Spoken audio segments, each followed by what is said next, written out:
Bonjour à tous, ravi de vous retrouver pour ce nouveau numéro des Goûts et des Couleurs d'Alain pour votre caviste, le marché des vins à Sens et sur internet. Alors aujourd'hui, on va rester local, on va partir sur une très jolie cuvée de crément de Bourgogne avec la cuvée Vive la Joie des Caves de Bailly. Caves de Bailly, c'est un endroit magnifique, la plupart des icônes les connaissent.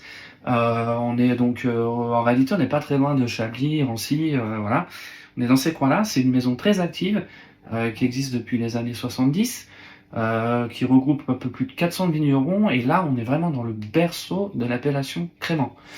Les caves de Bailly, c'est un endroit qui est magnifique.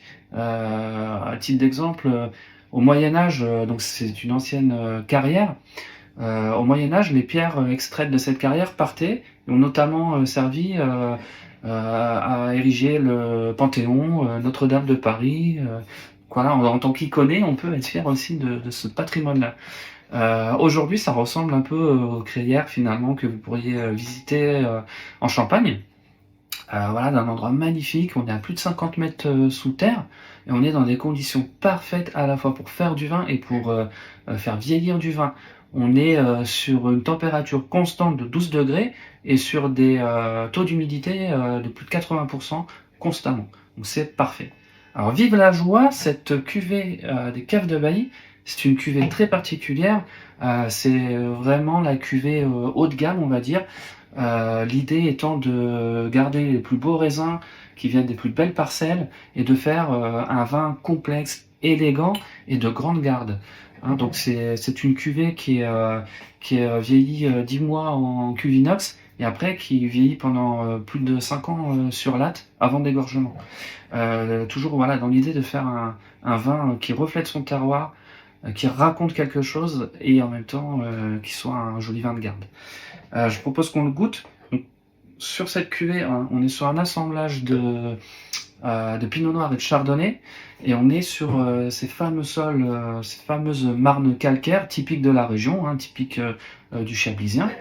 Hein, on va retrouver ces fameuses coquilles d'huîtres, les fameuses Exogyra vergulae, qui donnent vraiment une typicité à tous les vins qui sont issus de ces lieux magnifiques.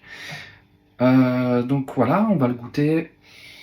Au nez, c'est super. Le nez, il est vraiment complexe. Il y a beaucoup de choses à dire dans ce nez.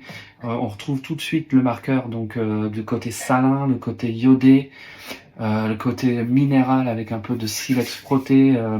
Vous savez, quand cette sensation qu'on a après la pluie sous les cailloux, bah, c'est vraiment ce qu'on ressent ici.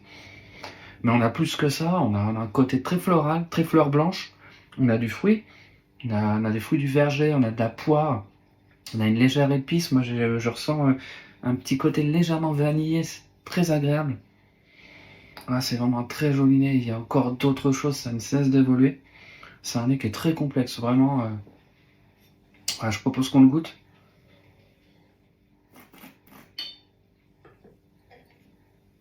Voilà, c'est magnifique. Voilà, c'est vraiment tout ce qu'on attend de ce terroir et concentré dans le verre. C'est-à-dire que vous avez une attaque qui est franche, vous avez de la tension, vous avez de l'acidité qui est parfaitement maîtrisée. La bulle va apporter beaucoup de fraîcheur, mais elle va pas masquer à la fois l'aromatique du vin, on y retrouve les fameuses fleurs, on y retrouve le côté un petit peu fruité, le côté un peu poire, voilà, on l'a ici, le côté un petit peu vanillé, et on a la finale que moi je trouve vraiment superbe, qui est très crayeuse, très minérale, qui va donner beaucoup d'allonge au vin. Donc c'est vraiment un vin qui est très complexe, vraiment super bien fait, et je dis un vin, je pèse mes mots, voilà, n'oubliez pas ça, une bulle, quelle qu'elle soit de Champagne, que ce soit un crément, d'Alsace, de Bourgogne ou d'ailleurs, avant d'être une bulle, c'est un vin. Donc il ne faut pas que la bulle soit trop présente et trop grossière, il ne faut pas qu'elle prenne le dessus, il faut que le terroir puisse s'exprimer. Et là, c'est vraiment ce qui est magnifiquement bien fait sur ce vin. Voilà. Alors sur ça, on peut sortir l'artillerie lourde. Là, on va bientôt arriver dans la période de fête. Vous pouvez sortir des Saint-Jacques. Ça fonctionnera que ce soit sur des Saint-Jacques poêlés, avec le côté un petit peu beurré. La bulle va désaltérer le côté beurré. Ça peut être très sympa. Ça peut amener de la fraîcheur, mais ça fonctionnera aussi sur un Carpaccio, où là, on va plutôt aller chercher l'accord avec l'iode. On va renforcer ce côté salin, ce côté iodé. Ça peut être très sympa aussi. Tous les poissons, les jolis poissons blancs avec des chairs fines, ça marchera aussi à merveille. On peut aller chercher des jolis crustacés, soit des langoustines, des belles gambas, voilà, toutes ces crustacés avec des chairs un peu fines. Ça peut faire écho avec la bulle, ça peut être vraiment superbe. Surtout quand il y a des petites préparations derrière, avec des agrumes, des choses comme ça. Alors là, c'est magnifique.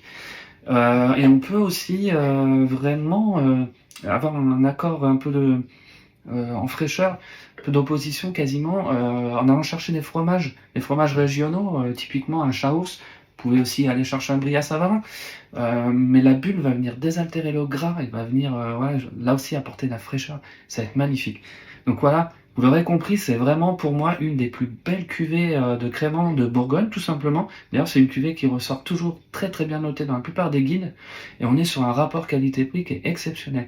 On est à moins d'une vingtaine d'euros, et très sincèrement, pour aller chercher cette qualité-là, à ce prix-là, dans une bulle, il faut se lever tôt. C'est vraiment, pour moi, un des très très très beaux rapports qualité-prix.